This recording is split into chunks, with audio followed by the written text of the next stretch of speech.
শিরোপার খুব কাছে লিভারপুল, এদিনই ট্রফি নিশ্চিত হতে পারত অলরেডদের। তবে সালাদের এত তাড়াতাড়ি আনন্দে ভাসতে দেয়নি আর্সেনাল। ইপিএল শিরোপার ক্ষীণ সম্ভাবনা টিকিয়ে রেখেছে গানার্স। টেবিল টপার লিভারপুলের চেয়ে ১৩ পয়েন্টে পিছিয়ে থেকে নিজেদের ৩৪তম ম্যাচে ইপসুইচ টাউনের মুখোমুখি হয় আর্সেনাল। শিরোপার রেসে টিকে থাকতে এই ম্যাচে বড় জয় পেতে হবে সাকাদের। প্রতিপক্ষের মাঠে সেটাই করার চেষ্টা করেছে আর্তেতা বাহিনী। দলটা ১৪ মিনিটই ট্রসার্ডের গোলে পায় প্রথম সফলতা।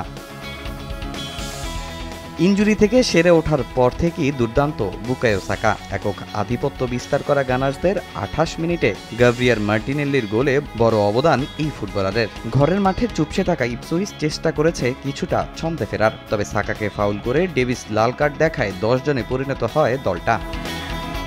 সেখানেই শেষ তাদের সব জারিজুরি। ৬৯ মিনিটে ট্রসার্ডের দ্বিতীয় গোলে আবারও তাদের সঙ্গী হয় হতাশা। আর ৩৮ মিনিটে ব্যবধান চলে যায় ৪-০-তে। এতেই ৩৩ ম্যাচে ৬৬ পয়েন্ট নিয়ে মাঠ ছাড়ে গানার্স।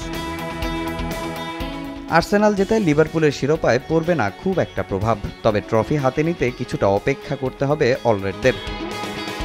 এদিন লেস্টার সিটির মুখোমুখি হয় লিভারপুল। দ্বিতীয় মিনিটই সালার শট আটকে যায় গোলপোস্টে। এরপর ঘরের মাঠে বেশ ভালোই প্রতিরোধ গড়ে তোলে লেস্টার সিটি। ঠেকিয়ে দেয় সালা, গ্যাকপো, দিয়াজদের ৯টি অন টার্গেট শট। যদিও ৭৬ মিনিটে আর জাল অক্ষত রাখতে পারেনি তারা। আলেকজান্ডার আর্নল্ডের গোলে এগিয়ে যায় লিভারপুল, আর তাতেই ১-০ ব্যবধানের জয়ে ৭৯ পয়েন্ট ঝুলিতে নিয়ে মাঠ ছাড়ে লিভারপুল।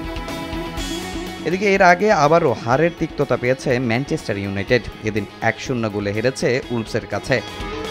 তামিম হোসেন, সময় সংবাদ।